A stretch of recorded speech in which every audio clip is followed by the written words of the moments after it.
नमस्कार। मैं विकास कुमार, सहायक आचार्य, राजकीय पीजी महाविद्यालय झुंझुनू।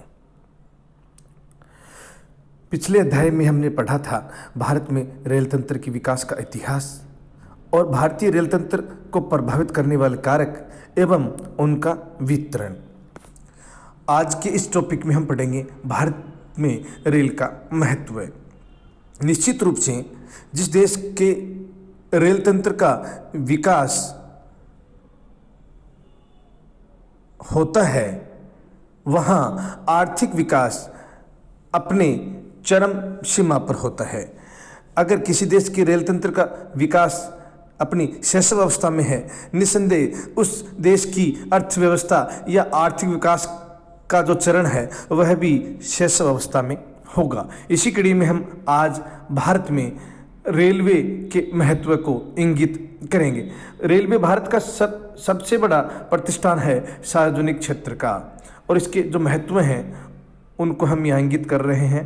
पहला जो है वह किराए एवं भाड़े द्वारा सरकारी जो आय है उसमें बढ़ोतरी होती है और देश के सुदूर भागों से संपर्क स्थापित रेल करती है। औद्योगिक विकास को गति मिली है। कोयला उद्योगों या बिजली बनाने में काम आता है, जिसकी ढुलाई 1950-51 की तुलना में 2/3 वृद्धि भी हुई है। आपदाओं के दौरान राहत सामग्री पहुंचाने का उत्तम साधन भी रेल मार्ग है। तापीय विद्युत उत्पादन में वृद्धि भी हुई है, क्योंकि इसके लिए कोयला आवश्यक स्थान पर आसानी से पहुंचाया भी जा रहा है। कृषि विकास में सहायक रहा है रेल।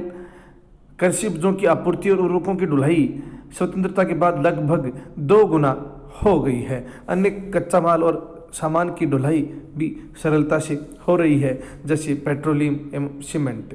रेलों द्वारा आंतरिक नगरों के मध्य आदान प्रदान में वृद्धि हुई है, जिससे घरेलू एवं अंतर्राष्ट्रीय व्यापार को भी गति मिली है। सघन आबादी वाले स्थानों में रेल परिवहन का उत्तम एवं सस्ता साधन है। वर्तमान में यात्रियों को विभिन्न सुविधाएं दी गई हैं। विभिन्न आय वर्गों वाले लोगों के लिए प्रथम श्रेणी वातानुकूलित, द्वितीय श्रेणी एवं तृतीय श्रेणी वातानुकूलित डिब्बों की व्यवस्था भी भारतीय रेलवे द्वारा की गई है।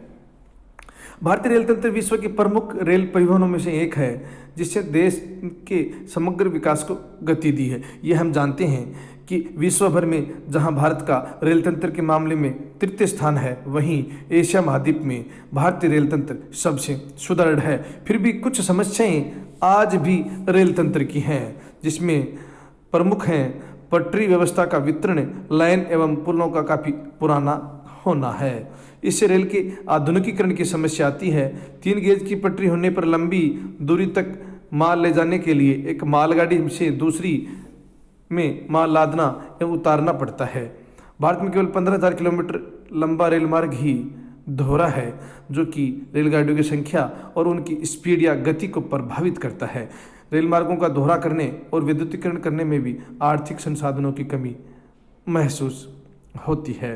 भारत जैसे विकासशील और भौगोलिक विविधता वाले देशों के लिए आर्थिक विकास में रेल और सड़क दोनों ने अपने दायित्व का निर्वाह बखूबी किया है। दोनों की अपने अपने लाभ भी हैं और एक दूसरे के पूरक भी हैं। तुलनात्मक दृष्टि से दोनों में प्रतिस्पर्धा भी पाई जाती है, लेकिन निसंदेह रेल और सड़क मार्ग एक दूसरे के पूरक का काम करते हैं। सड़क कृषकों को स्थानीय बाजार और रेल स्टेशन तक पहुंचाने में मदद करता है। उत्पादन क्षेत्र को दूर उपभोक्ताओं से और शहरों को गांव के विकास के साथ अंतिम पायदान तक जोड़ता है। कोई भी सड़क मार्ग फसल, सीमेंट, लौह इस्पात, कोयला जैसी वजनदार एवं बड़ी मात्रा में वस्तुओं के उत्पादकों को अंतिम उपभोक्ता तक नहीं पहुंचाया जा सकता। दूसरी ओर सड़क रेल मार्ग की सहायता से उचित मात्रा में सामान को अंतिम स्थान तक पहुंचाया जा सकता है। यात्रियों के आवागमन में भी रेल और सड़क एक दूसरे के पूरक हैं। लगभग 250 किलोमीटर का सफर तय करने के पश्चात अगर व्यक्ति को 10 किलोमीटर भी सुदूर क्षेत्र में पहुंचना है तो निश्चित रूप से वह सड़क मार्ग को ही अपनाएगा या सड़क मार्ग के माध्यम से ही अपने गंतव्य स्थल की ओर जाएगा। सामान्यतः 200 से 300 किलोमीटर की दूरी यात्री सड़क परिवहन को काम में लेकर के अपनी पूरी करता है, लेकिन जो ही ये दूरी बढ़ती है निश्चित रूप से रेल परिवहन का महत्व बढ़ जाता है। सड़क मार्ग रेल मार्गों से निम्न दृष्टि से श्रेष्ठ है। उनको हम इस तरीके से देख सकते हैं। बस व लॉरी कंपनियां यात्रियों माल की ढुलाई में रेलवे को पीछे छोड़ देती हैं। कुछ विशेष सेवाएं जैसे माल का अंतिम मुकाम तक पहुंचना, द्वार से द्वार का वितरण आदि भी सड़क की मात्र परिवहन से ही संभव है। सड़क परिवहन से माल द्रुत गति से बिना ज़्यादा पैकिंग या बर्बादी के अपने मुकाम तक पहुंचाया जा सकता है। इन लाभों के अतिरिक्त रेलवे प्रणाली दोष भी सड़क को बेहतर सिद्ध करते हैं। इसके जो दोष हैं वो देखो, रेलवे कर्मचारियों को जो कार्यकाल वो निश्चित होता है, रियायती दरों पर जरूर माल की ढुलाई करनी पड़ती है, लेकिन जिससे इनकी आमदनी व रख रखाव पर बुरा असर भी पड़ सकता है।